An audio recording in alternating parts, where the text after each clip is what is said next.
तो कहने का मेरा सेंस ये था कि चीज़ें जो होती है वो बहुत आप कर सकते हैं, ऐसी कोई कठिनाई होती नहीं जो हमें लक्ष्य से दूर कर सके। पागलपन होना बहुत ज़रूरी है। तो मैं कह रहा था कि मैं जब वापस घर आया ना, तो मैं जैसे ही पढ़ने बैठता तो मेरी पढ़ाई किताबें, और मैं फ़ोन को तो आज भी जब पढ़ता हूँ तो ये ऐसे साइलेंट करके उल्टा रखता हूँ, आज भी उल्टा रखता हूँ। कई बार बच्चे कहते सर रेस्पॉन्स नहीं दिया, मैं देता ही नहीं हूँ। क्यों? क्योंकि पढ़ाई के समय ये चीज़ होनी नहीं चाहिए। साइलेंट करके और मैं मेरे पढ़ने बैठ जाता। पढ़ते पढ़ते पढ़ते मुझे ये याद नहीं रहता कि पढ़ रहा था, मम्मी आती थी, चाय पी ले या नाश्ता कर ले, 10 बज गई है, चाय नाश्ता किया फिर पढ़ने बैठ गए, स्नान कब किया पता नहीं, 3 बजे 4 बजे कुछ याद नहीं, ये सेविंग कब की है कितने दिन से वो पता नहीं, कई बार स्नान नहीं भी होता था। मतलब इसे पागलपन सा कहते हैं। और ये पागलपन किसी व्यक्ति में अगर 6 महीने 1 साल सवार हो जाए ना, तो बाकी सब बातें झूठ हो जाती है कि सीट कम है या फिर ये सब चीज़ें हैं, वो कुछ भी नहीं है। मैं ये कहता हूँ कि आपके अंदर पढ़ाई का वो पागलपन होना बहुत ज़रूरी है। वो रोका आता है जब आप शांति से पढ़ाई करते हैं, दिखावा नहीं करते, ये चीज़ें चलती है। एक बात मैं हमेशा नोटिस करता हूँ कि हम पढ़ाई करते हैं, 2 दिन करते हैं, 4 दिन करते हैं, उसके बाद वापस पढ़ाई छोड़ देते हैं, नियमितता बिल्कुल नहीं रह पाती, और फिर कहते सर मेरा पढ़ाई में मन नहीं लग रहा। मेरा पढ़ाई में मन कैसे लगेगा? जब आप एक टारगेट लेके कंटिन्यू कर ही नहीं रहे, एक दिन आप फर्स्ट ग्रेड की कर रहे हैं, एक दिन आप सेकंड ग्रेड भी लग रहे हैं, किसी ने कुछ कह दिया, लाइब्रेरी में गए थे और लाइब्रेरी में किसी ने कह दिया कि फर्स्ट ग्रेड की सीट ही नहीं है। अरे 4 बार कोर्स किया हुआ, कल एक मैसेज आता है सर 4 बार कोर्स किया हुआ है, अब सोच रहा हूँ कि L1 की करूँ। 4 बार किसका किया बेटा मैंने? तो क्या सर मैंने इतिहास 4 बार पढ़ लिए, टेस्ट सीरीज में नंबर भी अच्छे आ रहे हैं, तो अब सोच रहा हूँ L1 की कर लूँ क्योंकि उसमें पोस्ट नहीं है। तो फिर सिलेक्शन किसका होता है आखिर? पोस्ट तो बढ़ भी जाएगी। ये चीज़ें क्यों होती है? ये चीज़ें सिर्फ इसलिए होती है कि हमारी नियमितता होती नहीं है। हम यहाँ पे लाइब्रेरी में गए, लाइब्रेरी में जाने के बाद किसी के पास में नई किताबें 4 देख ली, हमारा मूड खराब हो गया कि वो ये पढ़ रहा है, मेरे पास तो अलग किताबें हैं, उसके पास तो उसके नोट्स है, मेरे पास तो ये नोट्स है, मेरे नोट्स में तो वो शब्द लिखा हुआ ही नहीं है, इसके नोट्स में पढ़ा है। इन चीज़ों में मत उलझिए। मैं कहता हूँ कि सामग्री लिमिटेड रखिए पास में, और सामग्री सिलेक्शन के लिए इतना अधिक जिम्मेदार होती नहीं है। सिलेक्शन के लिए जिम्मेदार चीज़ें जो होती है उसे हम कहते हैं कि आप उस सामग्री को पढ़ते कैसे हैं। आप एक ही किताब आप मुझे दे दो और एक ही किताब आप ले लो, दोनों उन किताब को पढ़ते हैं, और उसके बाद आप देखना कि दोनों के जब मार्क्स आएंगे तो आपको क्या लगता है दोनों के नंबर सेम आएंगे? नहीं आएंगे। क्यों? क्योंकि उसको पढ़ने का जो हमारा तरीका है वो दोनों का ही अलग अलग है। इसलिए कहते हैं कि ये लाइब्रेरी में वगैरह में जाओ तो अकेले तैयारी करो, ये फालतू डिस्कशन मत करो किसी से। ये सबसे बड़ी समस्या आजकल के स्टूडेंट में देखने को मिलती है। थोड़ा धैर्य रखिए, सब्र रखिए, तभी जाके चीज़ें होती है। आपको अचानक से चाहिए होता है, और आपको पता है प्रगति तो हमेशा धीरे धीरे होती है। जल्दी तो क्या होता है? पतन। जल्दी हमेशा पतन होता है, प्रगति हमेशा धीरे धीरे होती है। 1-2 लाइन आती है कि कह रहा है सौर ए दरिया को समुद्र का सुकून। शब्द है कि कह रहा है शौर ए दरिया को समुद्र का सुकून, कि जिसमें जितना ज़र्फ है वो उतना ही खामोश है। कि जिसमें जितना ज़र्फ है वो उतना ही खामोश है। मतलब ये होता है, दरिया का मतलब नदी, और समंदर का मतलब आपको पता है ओशियन। दरिया हमेशा शोर करती है, नदियां आवाजें करती है, समुद्र में कोई आवाज नहीं आती। तो क्या कह रहा है कि शौर ए दरिया को पूछता है समुद्र का सुकून। समुद्र हमेशा कैसे रहता है? सुकून में। और गहरा कौन है? समुद्र।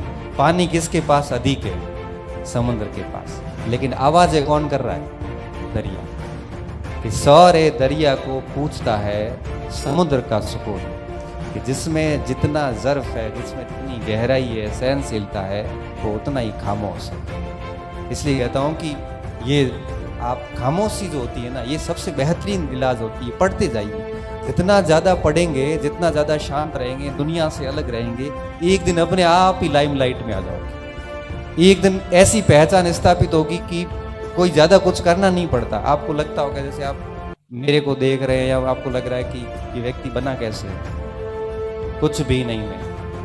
मैंने भी आपकी तरह 10वीं करी, मैंने भी आपकी तरह 12वीं करी, गवर्नमेंट स्कूल में करी, मैंने भी आपकी तरह बीए की, फिर मैंने भी बीएड की, मैं भी आपकी तरह तैयारी कर रहा था, मैं भी मास्टर बना। फर्क इतना है कि मैंने बहुत चुनिंदा दोस्त रखे हैं, मेरे पास आज भी 4-5 दोस्त हैं, और जिनको दोस्त बना के रखा और आज भी बने हुए, हर बात पे डिस्कस करते हैं, पढ़ाई करते हैं, किताबें पढ़ी, मेहनत करी, किसी भी निरर्थक फालतू फिजूल बहस में आज तक नहीं हुई।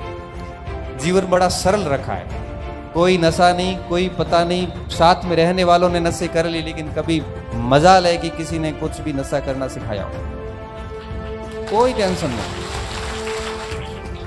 घर जाते हैं आराम से सोते हैं, ऐसे नहीं माँ बाप से छुप के सिगरेट पीनी पड़े या अमल लेना पड़े, आराम से, कोई दिक्कत नहीं। वो कपड़े पड़े आराम से माँ चेक करती है कि अंदर कपड़ों में कुछ है तो नहीं, और नशे वाले को तो छुपानी पड़ती है, कोई चिंता नहीं। जो बताया हमेशा मुंह पे बोला हुआ, याद नहीं रखना पड़ता कि कहाँ पे क्या बोला, क्योंकि झूठ नहीं बोलते, जैसा है वैसा बोलते। इसलिए कहते हैं कि जीवन को इतना सरल रखिए कि उसमें बनावटीपन आना ही नहीं चाहिए।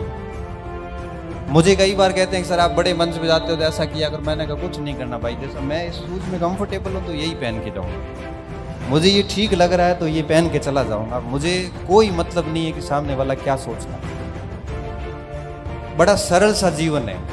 कॉलेज में जाता हूँ, बच्चों से बहुत ही क्लोज होके बात करता हूँ कि क्या दिक्कत क्या है, कोई ऐसा बनावटीपन मैं नहीं लाया। और मैं हमेशा इसलिए आपको भी कहता हूँ कि बड़ा सरल जीवन रखिए, क्योंकि देखो हर प्रकार के लोग आपको जीवन में मिलेंगे। आप जैसा जैसा जहां जहां जाओगे ना, आपको अलग हर टाइप के लोग मिलते हैं। या सूरतगढ़ आके भी बाड़मेर के एक बच्चे का मुझे बाद में पता चलता है कि वो यहाँ आके स्मगलिंग करना शुरू कर गया। स्मगलिंग मतलब ये नशे पत्ते करना और उसका व्यापार करना शुरू कर गया। आया पढ़ने था। एक बच्चे के बारे में मुझे जब उसके बड़े भाई ने बताया कि सर इसको समझाओ, मैंने कहा समझा दूंगा, ले आओ।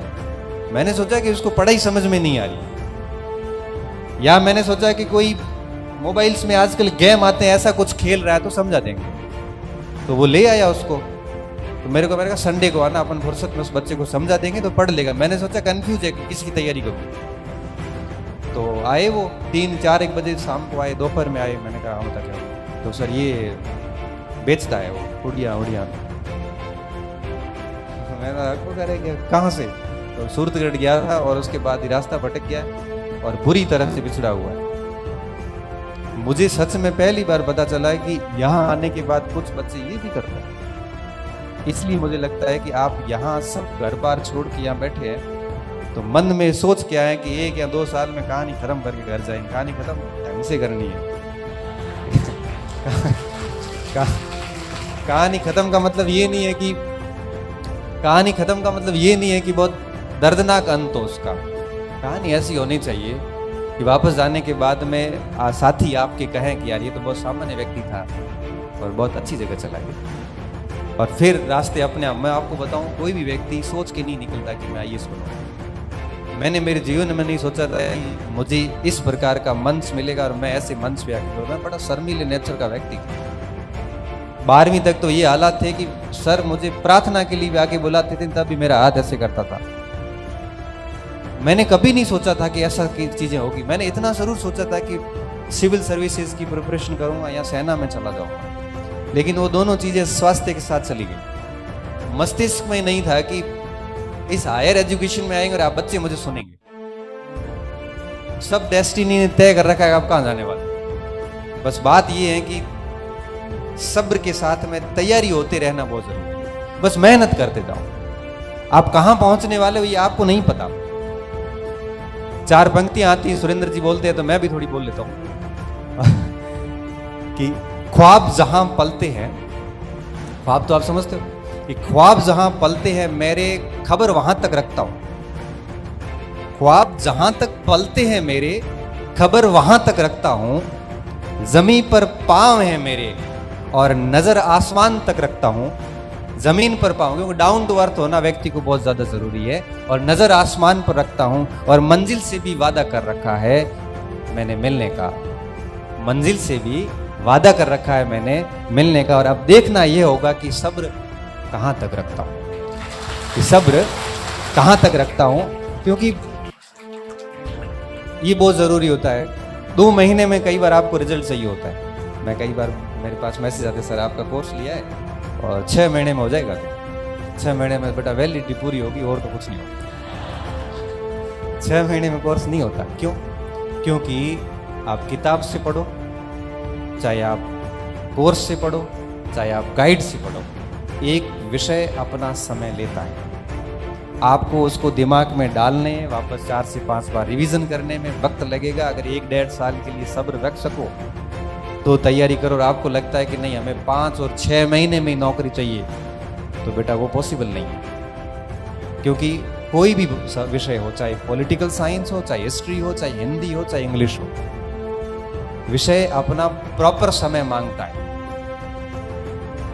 और जब मैं कहता हूं कि आप बाड़मेर छोड़ के या जालोर छोड़ के या जोधपुर छोड़ के या नागौर छोड़ के यहाँ सूरतगढ़ आते हैं, तो आपको तो वहां से केसरिया करके आना चाहिए। केसरिया समझते हो? केसरिया का मतलब क्या होता है कि अब आर या पार। फिर ये घंटे काउंट नहीं होते, 14 हुए कि 15 हो गए। मैं पूछते हो ना, मुझे बड़ा ऐसे दया सी आती है, क्रोध भी आता है। कहते हैं कितने घंटे पढ़ना? तो मैं कहूंगा 3 घंटे पढ़ना है। 3 घंटे पढ़ेगा? घंटे काउंट क्यों करने पड़ रहे हैं? जब वहां से घर से निकल ही गए हो तो ठीक से निकलो ना भाई। अब पता है कि जैसे खानवा के युद्ध में महाराणा सांगा निकले हैं और हसन खान मेवाती अगर निकला है, तो ये सोच के निकला है कि हम जिंदा वापस आके भोजन करेंगे घर आके। वो ये सोच के निकले हैं कि यहाँ तो बाबर रहेगा या हम रहेंगे, बात खत्म। और फिर युद्ध भी उस स्तर का होता है, और युद्ध उस स्तर का होता है, फिर परिणाम भी उस स्तर के आते हैं। और 400-500 साल बाद में भी हम याद करते हैं। इसलिए कहते हैं कि जब घर से निकल ही गए हैं, तो मुझे लगता है कि ना घंटे काउंट करने चाहिए, न पोस्ट काउंट करनी चाहिए, न कंपटीशन कितना मार्केट का ये देखना चाहिए। हमें सिर्फ ये देखना है कि आप कितने रेडी है। मैं आपको 5 प्रश्न पूछ लूं और क्या आप मुझे उत्तर देने में सक्षम है? कई बार मैं बच्चों से बात करता हूं, तैयारी है पूरी? हाँ तैयारी पूरी है। प्रश्न पूछूं? प्रश्न नहीं पूछना। क्यों? तो तैयारी कैसी पूरी है? कॉन्फिडेंस तो ये होना चाहिए ना कि तैयारी पूरी है, पूछ सकते हो, कहीं से भी पूछ सकते हो। मैं इंटरव्यू देने गया कॉलेज लेक्चर है प्रोफेसर का, तो उन्होंने जाते ही पूछा कि कौन सा भाग तैयार करके आए हो। यद्यपि मैंने राजस्थान इतिहास और विश्व इतिहास नहीं पढ़ा था, क्योंकि इतना टाइम मिला नहीं, इंडियन हिस्ट्री पढ़ के गया।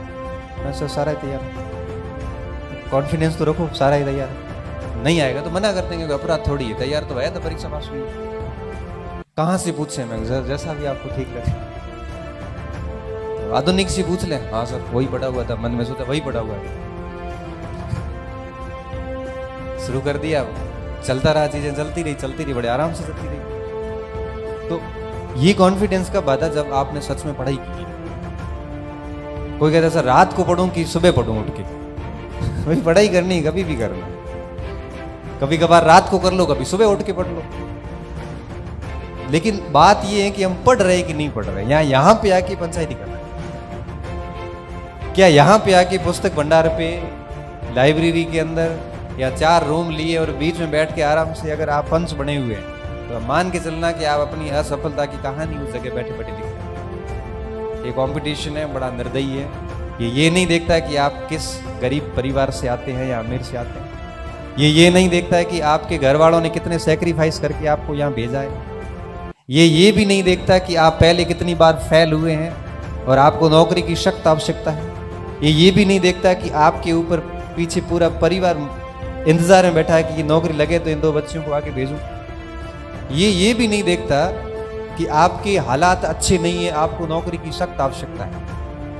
ये सिर्फ ये देखता है कि ओएमआर सीट में आपने घोड़े कैसे भरे।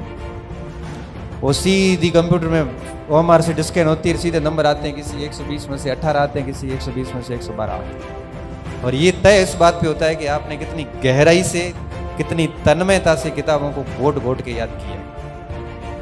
हालत खराब हो जाती है किताब की साइज बड़ी हो जाती है।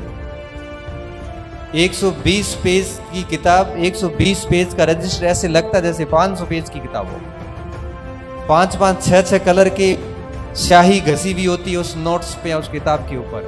तो परीक्षा हॉल में जाते ही याद आता है कि ये बात पृष्ठ के किस भाग में लिखी हुई है। सीधा याद आता है कि दाएं तरफ ऊपर की तरफ मेरे लिखा हुआ है। ये स्थितियां आती हैं तब एक्यूरेसी आती, तब आप कहते हो हमारी एक्यूरेसी नहीं आती, गलत ज्यादा हुए सर, गलत होंगे ही कि मार्च आता आता है गलत हो गया, आते आते कैसे गलत हो गया, या तो आ नहीं रहा था या गलत हो गया है, सीधी सी बात है। देखो आता आता किसी का गलत नहीं होता। ये एक सदी का सबसे बड़ा झूठ है,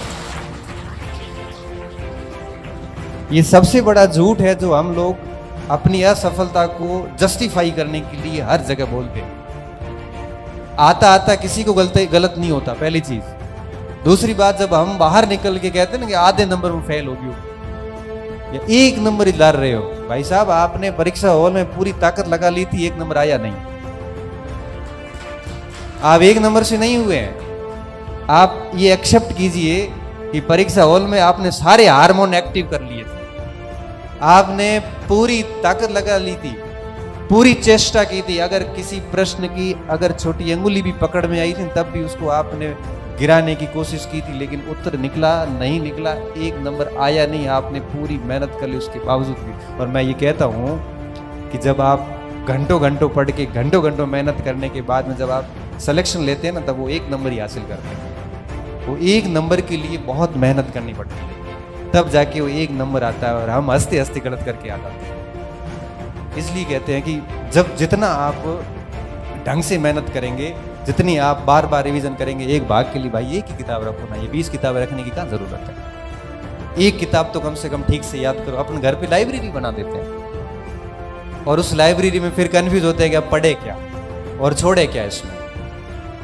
इसलिए इस बात का व्यक्तिगत रूप से मैं आपको कह रहा हूँ, आप सब आए हैं तो कह रहा हूँ कि हमेशा इस चीज़ का ध्यान रखें कि जब भी किसी परीक्षा की तैयारी करें तो बड़ी शांति से करें। किसी को मत कहो कि मैं किसकी तैयारी कर रहा हूँ, सिर्फ 2-4 लोगों को पता होना चाहिए। रिजल्ट आएगा तब दुनिया अपने आप देख लेगी। दूसरी बात, हर भाग के लिए एक एक मैटर रखे, चाहे नोट्स रखो, चाहे किताब रखो, जो भी रखो। आप किसी को पूछो मत मुझे क्या पढ़ना है, क्योंकि हर व्यक्ति अलग अलग राय देगा और उस राय में आप कंफ्यूज ऐसे होंगे कि आप लास्ट में डिसीजन नहीं ले पाएंगे कि मुझे किस मटेरियल को देखना है। हर भाग की एक ही किताब लेके और फिर गायब हो जाओ, फिर मत देखो कि क्या चीजें हो रही है दुनिया में। फिर आप इतना काम करिए कि अपने सिलेबस को बार बार पढ़िए, उसको जितना आप रिवीजन कर सकते हो करिए। इस फोन को जितना साइलेंट करके रख सकते हो रखिए। आप जितनी ज्यादा मेहनत कर सकते हो करिए। इससे पता 2 फायदे, एक तो रिजल्ट मिलेगा, दूसरा व्यक्ति अच्छे हो जाएंगे। व्यक्ति अच्छा होने का क्या मतलब है, जब आप अपने आप को इतना पढ़ाई में डाल देंगे ना, तो ना तो आपको गलत आदत